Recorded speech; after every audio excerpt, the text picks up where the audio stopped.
உத்தரப்பிரதேச மாநிலம் விரைவில் 10 சட்டமன்ற தொகுதிகளுக்கான இடைத்தேர்தலை சந்திக்க இருக்கு. ஏற்கனவே அந்த மாநிலத்தில் முதலமைச்சர் யோகி ஆதித்யநாத்துக்கும் துணை முதலமைச்சர் கேஷவ் பிரசாத் மௌரியாவுக்கும் இடையில சைலண்டான பனிப்போர் நிலவி வருது. இது ஒரு பக்கம் இருக்க, மறைந்த சமாஜ்வாதி கட்சியோட பெரும்புள்ளியான ஹரிசங்கர் திவாரியோட சிலையை நிறுவ கோராக்பூர்ல ஒதுக்கப்பட்ட இடத்துல கட்டப்பட்டிருந்த மேடை இடிக்கப்பட்டது. முதலமைச்சர் யோகியின் தாக்கூர் சமூகத்துக்கும் பாஜகவோட விசுவாசமான வாக்கு வங்கியான பிராமண சமூகத்துக்கும் இடையில விரிசலை ஏற்படுத்தி தலைவலியை கொடுத்திருக்கு.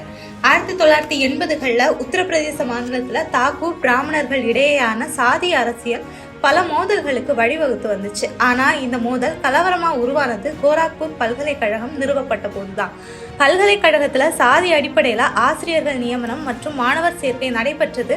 தாக்கூர் மற்றும் பிராமண சமூகத்தினருக்கு இடையில மோதலை ஏற்படுத்துச்சு. இந்த கலவரம் 50க்கும் மேற்பட்டோரின் உயிரிழப்புக்கும் காரணமா இருந்துச்சு. இந்த சம்பவத்தை தொடர்ந்து உத்தரப்பிரதேச அரசியல் தாக்கூர் பிராமணர்னு 2 சமூகத்துக்கு பின்னாடி இயங்க ஆரம்பிச்சது. இதுல பிராமண தலைவர்கள் ஹரிசங்கர் திவாரியையும் தாக்கூர் சமூக தலைவர்கள் வீரேந்திர பிரதாப் ஷாக்கியையும் ஆதரிக்க தொடங்கினாங்க. இதை அடுத்து அடிக்கடி ஆங்காங்கே திவாரி மற்றும் ஷாகிஸ் அணிகளுக்கு இடையே நிலவி வந்த அரசியல் மோதல்கள் 1997ல ஷாகியோட மரணத்துக்கு பிறகு ஒன்றுது. இந்த நிலையில தான் தாக்கூர் சமூகத்தினரோட பிரபல கோயிலான கோரக்நாத்தோட புதிய மத குருவா பதவியேற்றிருந்தாரு யோகி ஆதித்யநாத். 1998 காலகட்டத்துல எம்பியா அரசியல்ல கரியரை தொடங்கி இருந்த யோகி பாஜகல வலிமை மிக்க தலைவரா தன்னை நிலைநாட்டுறதுக்கான வழிகளை எதிர்நோக்கி கொண்டிருந்தாரு. இந்த சமயத்துல பிரதாப் ஷாக்கியோட மரணத்துக்கு பிறகு தங்களுக்கான தலைவரை தேடி வந்த தாக்கூர் சமூகத்தினரோட ஆதரவு யோகிக்கு கிடைச்சது. இதை அடுத்து அப்போ காங்கிரஸ் கட்சியில இருந்த ஹரிசங்கர் திவாரிக்கும் பாஜகவுல கோலோச்சி வந்த யோகி ஆதித்யநாத்துக்கும் இடையில அரசியல் போர் உருவாக ஆரம்பிச்சது. இந்த சமூக அரசியல் ஹரிசங்கர் திவாரி சமாஜ்வாதி கட்சியில தன்னை இணைச்சுக்கிட்டப்பவும் தொடர்ந்துச்சு. இந்த நிலையில தான் கடந்த 2023ஆம் ஆண்டு உடல்நல குறைவு காரணமா இறந்து போனாரு ஹரிசங்கர் திவாரி.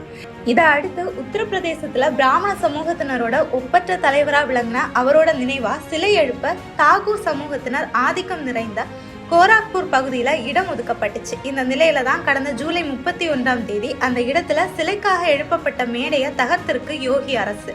இதனால தாக்கூர் பிராமணர்களுக்கு இடையே ஓஞ்சிருந்த மோதல் இப்போ மீண்டும் விஸ்வரூபம் எடுத்திருக்கு. 10 தொகுதிகளுக்கு இடைத்தேர்தல் வர இருக்கும் நிலையில இந்த விவகாரத்தை தன்னோட கையில எடுத்திருக்காரு சமாஜ்வாதி கட்சி தலைவர் அகிலேஷ் யாதவ். மேடை தகர்க்கப்பட்ட அடுத்த நாளே பாஜக புல்டோசர் இதுவரைக்கும் வீடுகளையும் கடைகளையும் இடிப்பதுல தான் கவனம் செலுத்தினாங்க. ஆனா இப்போ மறைந்த தலைவரோட மரியாதை மேல கை வச்சிருக்குன்னு யோகிய குற்றம் சாட்டி பதிவிட்டிருந்தாரு அகிலேஷ். உத்தரப்பிரதேச பிராமண சமூகத்தோட தலைவரா கொண்டாடப்படுற மறைந்த ஹரிசங்கர் திவாரிய கையில எடுக்கிறது மூலமா பாஜக பக்கம் சிதறி கிடக்கிற பிராமண சமூக வாக்குகளை சமாஜ்வாதி பக்கம் கொண்டு வர முயற்சியில இறங்கி இருக்காரு அகிலேஷ் யாதவ். ஏற்கனவே சமாஜ்வாதி கட்சி ஓபிசி சமூகத்துக்கான கட்சிங்கிற பிம்பத்தை உடைக்கதான் நடந்து முடிஞ்ச மக்களவை தேர்தலில் தனி தொகுதி மட்டும் இல்லாம பொது தொகுதியிலையும் தலித் சமூகத்தை சேர்ந்த வேட்பாளர்களை களமிறக்கினாரு அகிலேஷ். அது மட்டும் இல்லாம சமீபத்துல உத்தரப்பிரதேச சட்டமன்றத்துல எதிர்கட்சி தலைவரா சமாஜ்வாதி கட்சி சார்பா பிராமண சமூகத்தை சேர்ந்த மடா பிரசாத் பாண்டேவை நியமிச்சாரு அகிலேஷ் யாதவ். இப்படி யோகி அரசோட இந்த சறுக்கல் எல்லா சமூகத்தினருக்குமான கட்சியா சமாஜ்வாதி கட்சியை கட்டமைக்கிறதுல அகிலேஷ் யாதவுக்கு உதவி இருக்குன்னு சொல்லலாம். ஏற்கனவே பாஜக கோட்டையான உத்தரப்பிரதேச மாநிலத்துல நடந்து முடிஞ்ச மக்களவை தேர்தல்ல இந்தியா கூட்டணி பெரும்பான்மையை ஜெயிச்சது அந்த மாநிலத்துல ஆளும் கட்சியா இருக்க பாஜகவுக்கு பெரும் சவாலை ஏற்படுத்தி இருக்கு.